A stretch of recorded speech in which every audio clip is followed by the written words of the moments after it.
Honestly, I'm not going to lie to you guys. These past few days have either been extremely bullish or extremely bearish. One thing changes, another thing just causes the market to move. But, you know, the good thing about it is, regardless, we've been making a lot of money, specifically with swing trading. So I shared a little message basically for the month of January. I took 27 swing trades. 25 of them worked out phenomenally. So swing trades are basically when you're entering and you're holding for over a day, overnight. These are not day trades. And thankfully, this is a very, very high success rate for my swing trades. So basically, if you guys want access to this with prime examples of every single time I'm buying and selling everything, this is just the swing trades. This is not even including when I'm scalping or day trading throughout the day.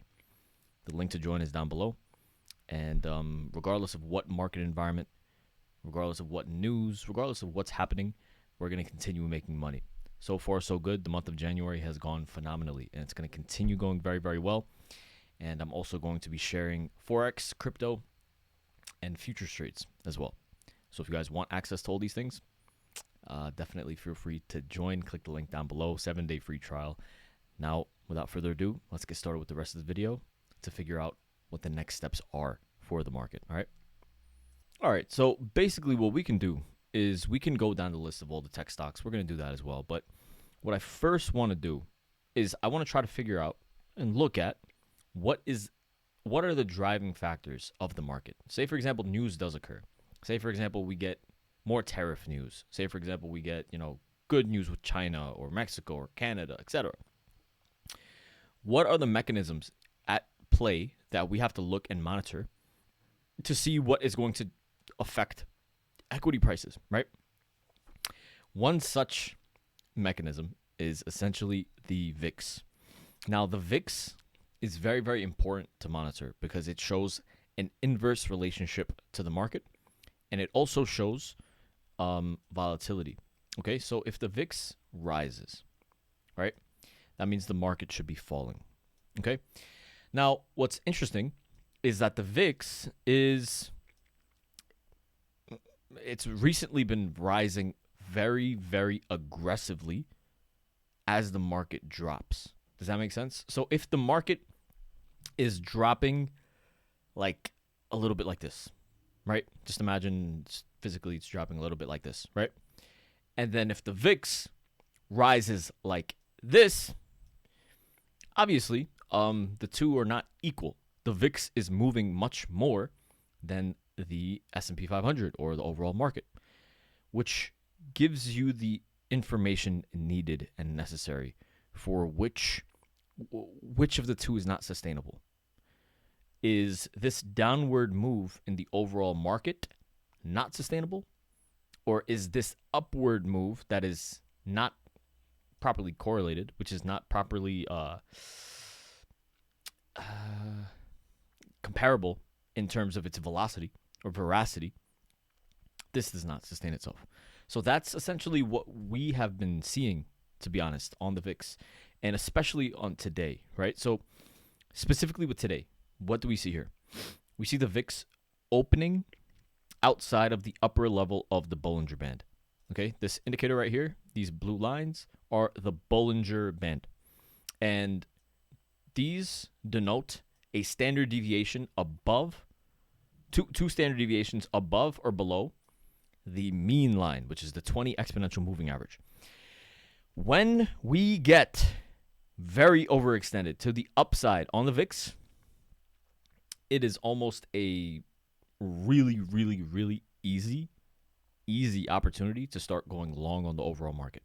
Because if the VIX goes above the Bollinger Band, the standard deviation, right? If it's trading above the standard deviation, it wants to return back inside the mean, okay? Within the Bollinger Band, it wants to return inside. And if the VIX wants to return back inside and it wants to fall, that means the overall market is going to do the opposite. So that means as the VIX falls, the overall market is going to rise. And that is what's happened today specifically. And you can see that it has a much When the VIX is trading outside of the upper bands, it is one of the best, easiest opportunities to see a reversal back inside, which is a bounce in the overall market. And today was no different. And it's just very, very interesting to see how aggressive the VIX is moving compared to the overall market moving down. And that is something that we're going to continue monitoring into the rest of the year, because especially with news, especially with things that are unattainable in terms of technical analysis, a lot of this stuff is going to be news driven. Tariffs, GDP news affecting international markets, things like that. It's going to cause the VIX to spike often. And when the VIX spikes, you have to monitor this. You have to look at how the VIX responds according to where it is with the Bollinger Band, and you just lean accordingly. So does that make sense? So yeah, so far, this is a really, really good indicator for the future. Okay, so that's just what I wanted to look at. Right now, we see that the VIX is clearly it gapped up outside of the upper bands. We still have room to go. It's holding support at 1650. But you could see it was curling, got a nice breakout, and now we need to see if it's going to retest back to 1650. And basically, if this is just going to continue falling lower. If the VIX falls lower, the overall market is going to go higher. I can't immediately tell what the market is going to do here, according to the VIX. But, so far, we know that we're going to be monitoring this a lot more. So now the other thing that I want to look at is, how are the winners doing? How are the best stocks, the movers of the market, how are they doing? So Tesla, you can see that it's holding this 375 level. You can see that it's bottoming out at this level of support. Gut instinct, if this is going to continue falling lower, we're going to most likely see around 320, 340. All right. But we are trying to hold this level of support pragmatically. Okay. Objectively, support is being held. So Tesla is at a level of support. Okay. NVIDIA is also pretty weak at the moment. So NVIDIA is also trying to hold this. It held the 110 level. We didn't quite get there.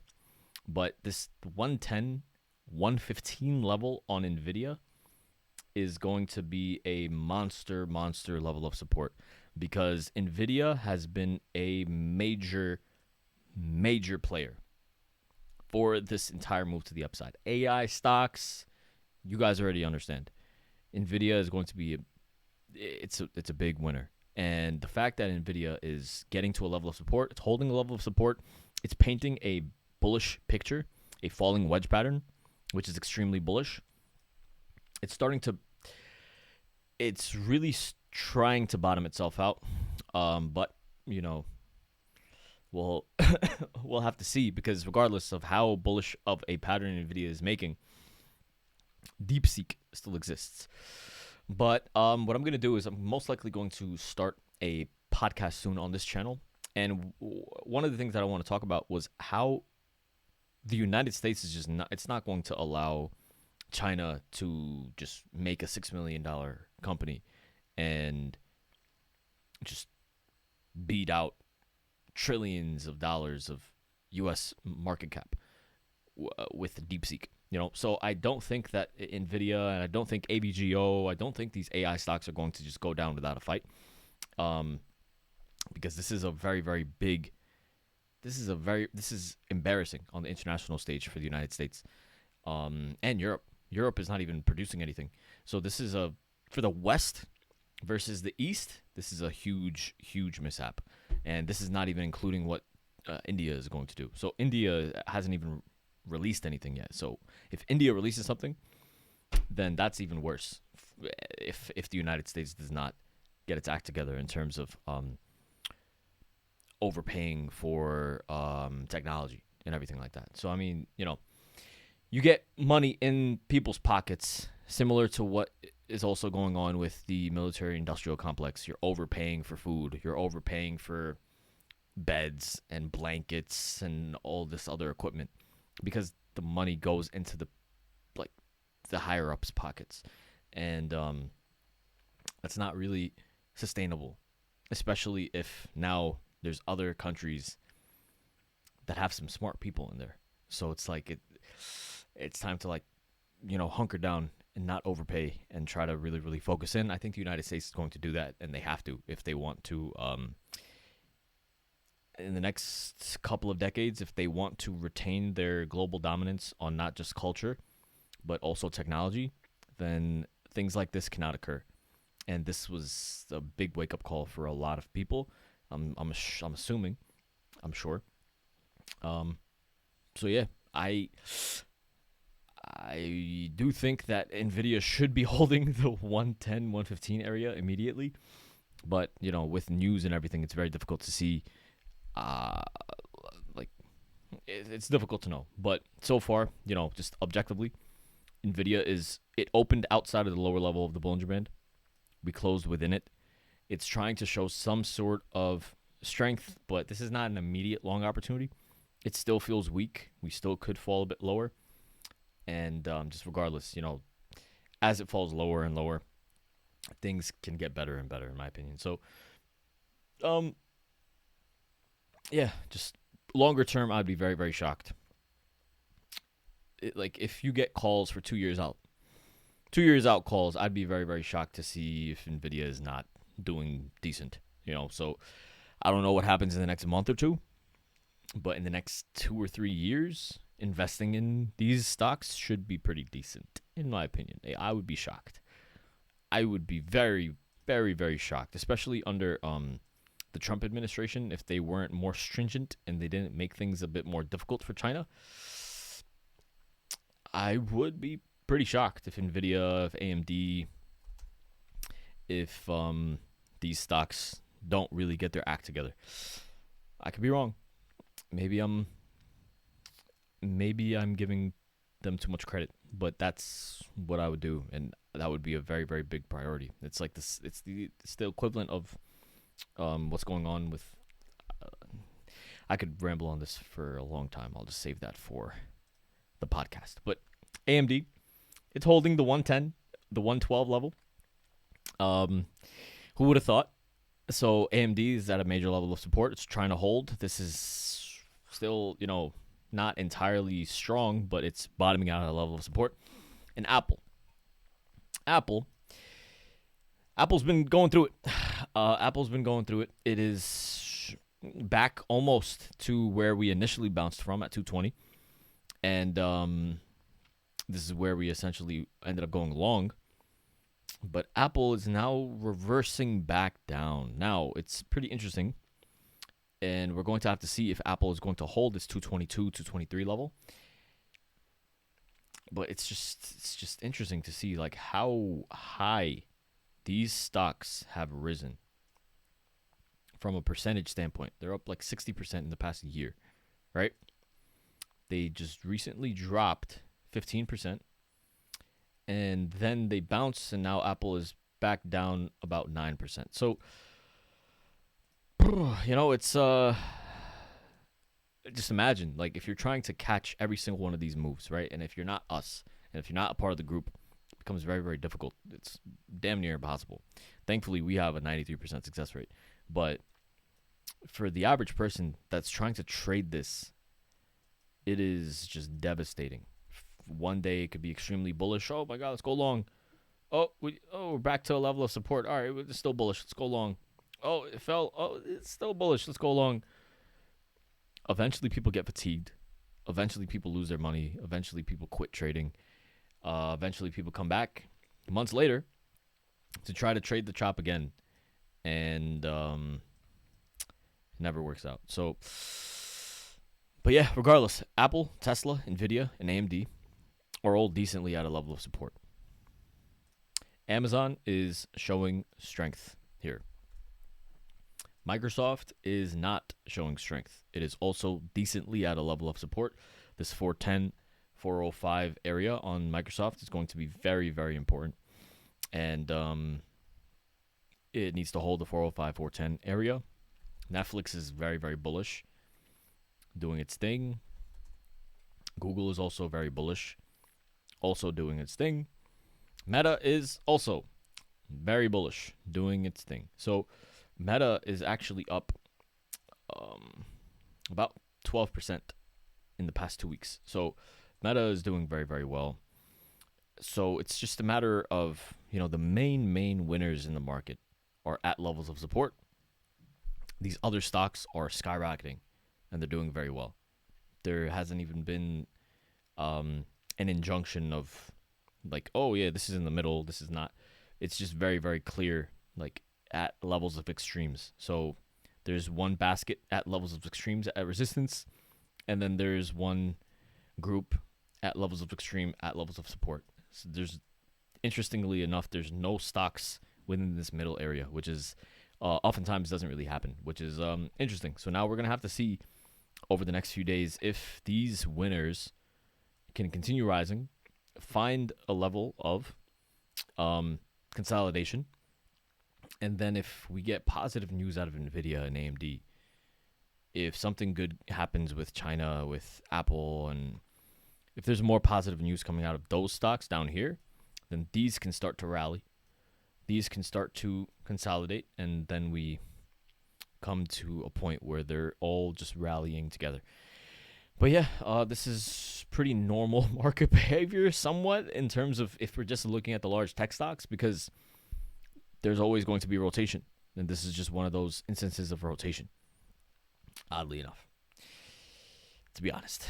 So I'm not going to lie, it's not really entirely necessary to look at the charts of the SPY and the QQQ on a daily, but we should anyway. So we have major support on the SPY at around 595, 597, essentially where we closed. So this is essentially like a really good spot for the market. If we could hold this 594, 595 area, we can continue.